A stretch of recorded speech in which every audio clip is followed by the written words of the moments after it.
আসসালামু আলাইকুম প্রিয় দর্শক, অঙ্গমঞ্চের আলাপ জায়গায় আপনাদের সকলকে আমন্ত্রণ জানাচ্ছি। কথিত জুলাই ঘোষণা নিয়ে সন্তোষ নয়, ব্যাপক অসন্তোষ দেখা দিয়েছে ইউনূস শিবিরে। বিশেষ করে তার নিয়োগকর্তা অর্থাৎ ছাত্ররা যে দলটি করেছে এনসিপি, এই এনসিপি এতটাই ক্ষুব্ধ যে ওই অনুষ্ঠানের দিনেই তারা কক্সবাজার চলে গিয়েছেন এবং অভিযোগ রয়েছে তারা একটা প্রভাবশালী দেশের এক ব্যক্তির বিশেষ আশীর্বাদ পেতে সেখানে গিয়েছেন।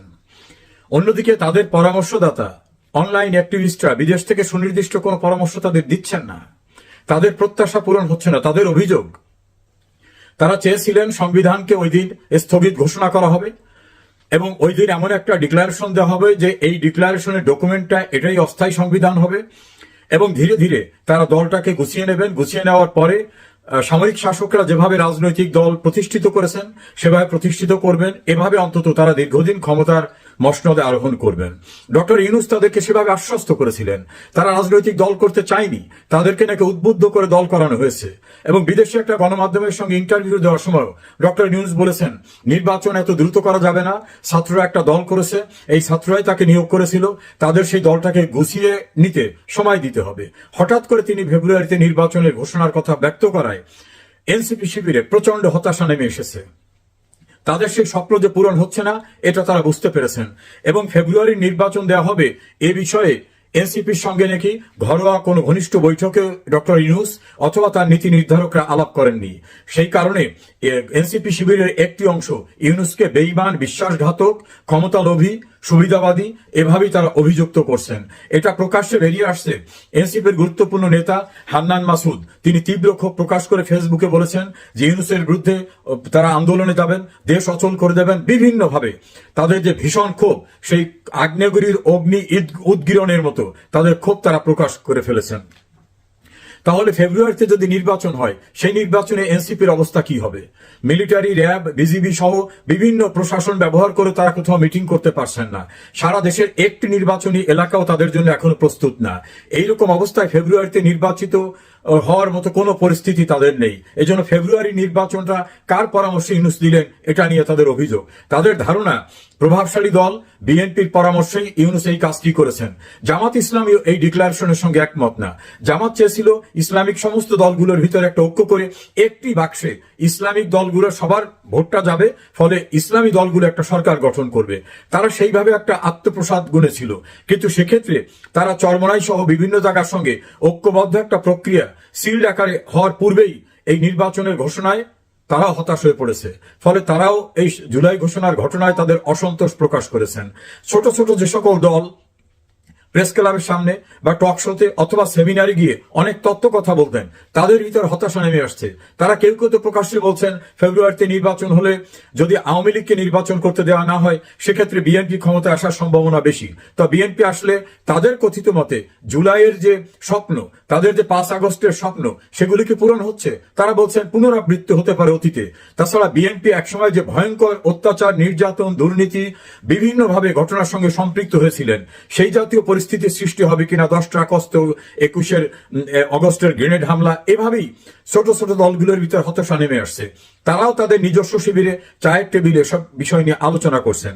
অন্যদিকে বাংলাদেশস্থ বিভিন্ন দেশের যে রাষ্ট্রদূতরা, তাদের ক্লাবের টেবিলেও এসব নিয়ে আলোচনা হচ্ছে যে হঠাৎ করে যদি এরকম কোন কর্মসূচি নেয় আওয়ামী লীগ অথবা অন্যান্য দল, তাহলে কি ইউনূস নির্বাচন পরিষ্কারভাবে দিতে পারবেন কিনা সেটা নিয়ে তাদের সংশয়।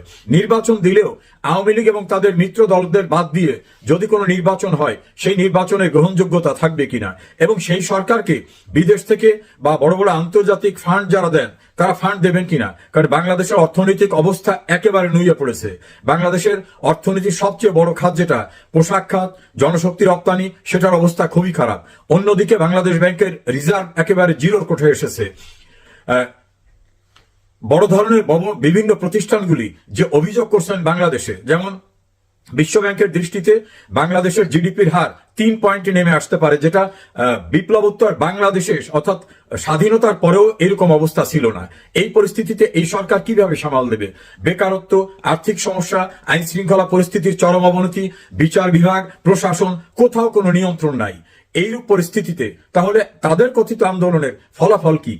এনসিপি শিবির ইতিমধ্যে বিভক্ত হয়ে পড়েছে। এনসিপির নেত্রী উমামা ফাতেমা, নীলা ইসরাফিল, আজমিরি বাঁধন সহ আরো অনেকে ভয়ঙ্কর অভিযোগ তুলছেন। যৌন হয়রানি থেকে শুরু করে প্রচন্ড দুর্নীতি করছে এনসিপি। তাদের দ্বারা কল্যাণকর মঙ্গলজনক কোনো কিছুই হবে না, এবং ছাত্রত্ব থেকে তাদের এই রাজনীতিতে আসা, ক্ষমতা আরোহণ করা, এগুলো নাকি তাদের কথা ছিল না। সব মিলে এনসিপি শিবির থেকে আস্তে আস্তে অনেকে সরে যাচ্ছে। তাদের তাত্ত্বিক উপদেষ্টা ফরহাদ মাজাহার, যাকে গফুর নামে অনেকে বলেন, তিনিও এখন কোনো সুনির্দিষ্ট পরামর্শ দিচ্ছেন না। অন্যদিকে বিদেশে থাকা অনলাইন অ্যাক্টিভিস্টরা, তারাও কি করণীয় এই মুহূর্তে এনসিপি সাথে পরামর্শ দিচ্ছেন না। কক্সবাজারে গিয়েও নাকি ওরকম কোনো পরামর্শ পান নাই। আর ইউনূসের ব্যাপারেতেও তাদের একেবারে আস্থাহীনতা সৃষ্টি হয়েছে। তাদের সঙ্গে আলাপ আলোচনা না করে হঠাৎ করে নির্বাচনের তারিখ দেওয়ায় তারা ভীষণভাবে নাখোশ। অন্যদিকে সেনাবাহিনীর বিরুদ্ধে তারা বিষোদাগার করার কারণে সেনাবাহিনীর কাছ থেকে যে তারা অন্ধভাবে একটা সাপোর্ট পাবেন, সেরকম পরিস্থিতিও এখন তাদের নাই। সবকিছু মিলে তাদের নিজের অভ্যন্তরের অবস্থাটা লেজে গোবরের অবস্থা। স্থানীয় সরকার উপদেষ্টা আসিফ মাহমুদ সজীব ভুইয়ার বিভিন্ন দুর্নীতি, তার এপিএস এর আর্থিক কেলেঙ্কারি, বিমানবন্দরে অস্ত্র নিয়ে যাওয়া, তার বাবা নারী নির্যাতন সহ হত্যাকাণ্ডের সঙ্গে সম্পৃক্ত হওয়া, সেক্ষেত্রে তার প্রভাব রয়েছে। তার বাবা ঠিকাদারের লাইসেন্স করা, কমিশনের ব্যবসা করা। অন্যদিকে তিনি দায়িত্ব পালনকালীন সময় বারবার হেলিকপ্টারে চড়া, তার পোশাক পরিচ্ছদের পরিবর্তন হওয়া।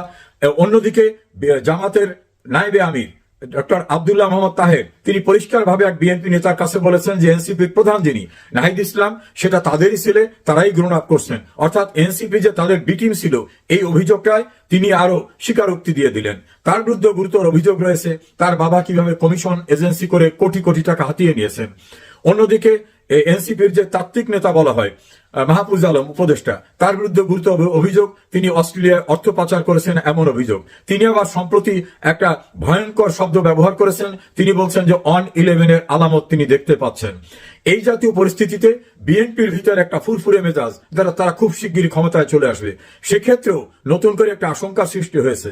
একটি গুরুত্বপূর্ণ বড় দেশ, তারা নাকি বিএনপির সম্ভাব্য প্রস্তাবিত যে প্রধানমন্ত্রী হতে পারেন তারেক রহমান, তার ব্যাপারে নাকি তাদের আপত্তি রয়েছে, এবং তারা একসময় তারেক রহমানকে নিষিদ্ধ করেছিল তাদের দেশে, এবং তারেক রহমান সম্পর্কে জঙ্গি আশ্রয়নে, পৃষ্ঠপোষকতা সহ দুর্নীতির সঙ্গে সম্পৃক্ত এ জাতীয় অভিযোগে নাকি তার বিরুদ্ধে স্যাংশন দিয়েছিল। সেই স্যাংশন এখনো প্রত্যাহার হয়নি। সেই দেশটাই কিন্তু শেখ হাসিনার বিরুদ্ধে আন্দোলনে কলকাঠি নেড়েছিল। এটা ভারতীয় একটি পত্রিকা সহ বিভিন্ন বিদেশি গণমাধ্যমে এগুলো বেরিয়ে আসছে। তাহলে বিএনপি নেক্সট নেতৃত্বকে, বেগম খালেদা জিয়া শারীরিকভাবে অসুস্থ, তারেক রহমানের ব্যাপারে যদি তাদের রিজার্ভেশন থাকে, তাহলে কি হবে? এটা নিয়ে বিএনপির অত্যন্ত সিনিয়র নেতারা যারা, তারা একান্তে বসেছেন, এবং সেক্ষেত্রে তাদের ভিতরে একটা হতাশা দেখা দিচ্ছে। সবকিছু মিলে একটা চরম অনিশ্চয়তার ভিতর থেকে ডক্টর ইউনূস তার স্বার্থগুলি সিদ্ধি করে, তার যে সুযোগ সুবিধা নিতে হবে, মামলা প্রত্যাহার করে নিতে হবে, ট্যাক্স মওকুফ করাতে হবে, 5 বছর তার অন্য প্রতিষ্ঠানে ট্যাক্স দিতে হবে না, গ্রামীণ ব্যাংকের মালিকানা রাষ্ট্রের কাছ থেকে নিরঙ্কুশভাবে নিজেদের অধীনে নিয়ে নেওয়া, গ্রামীণ বিশ্ববিদ্যালয়, আদম ব্যবসা লাইসেন্স, ডিজিটাল ওয়ালেট সহ যত সুযোগ সুবিধা ব্যক্তিগতভাবে নেওয়া দরকার, সেগুলো নিয়ে তিনি কি তাহলে তাকে যারা এই ক্ষমতার মসনদে বসিয়েছেন তাদেরকে হতাশ করে ফেলে রেখে চলে যাবেন?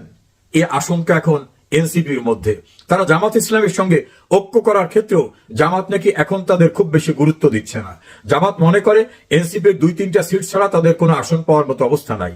আর এনসিপি মনে করে জামাতকে নিয়ে, জামাতকে তারা বিরোধী দল করে তারাই ক্ষমতায় যেতে চায়। কিন্তু পরিস্থিতি কি কেমন জায়গায়? বিএনপির সঙ্গে দূরত্ব বেড়েছে, এনসিপির জামাতের সঙ্গে দূরত্ব বেড়েছে, ইউনূসের সঙ্গে দূরত্ব বেড়েছে। সেনাবাহিনী নিরঙ্কুশভাবে তাদের সমর্থন দেওয়ার মতো অবস্থায় নেই। ছোট ছোট দলের যারা বড় বড় তত্ত্ব কথা বলতেন টেলিভিশন টক শোতে, প্রেস ক্লাবে, তারাও এখন নতুন করে আর কোনো পথ খুঁজে পাচ্ছেন না। অনিশ্চয়তার দোলা চলে এখন ইউনূস সরকারের পরবর্তী অধ্যায়। বাংলাদেশস্থ বিভিন্ন হাইকমিশনের কর্মকর্তাদের ধারণা আর একটি অনিশ্চয়তার দিকে চলে যাচ্ছে বাংলাদেশ। কারণ আওয়ামী লীগকে বাদ দিয়ে এবং ইউনূসের নিয়োগকর্তাদের নাখোশ পরিস্থিতি, জামাতের অখুশি অবস্থায় কি নির্বাচন হবে? আদৌ কি কোনো নির্বাচন হবে? সেটাই এখন দেখার বিষয়। তবে এটা পরিষ্কার যে এনসিপি শিবির এবং জামাত শিবিরে প্রচন্ড হতাশা নেমেছে। ডক্টর ইউনূসকে এখন তারা তাদের ভেতরে ভেতরে বিশ্বাসঘাতক, বেঈমান, সুবিধাবাদী এ জাতীয় শব্দে অভিষিক্ত করছেন।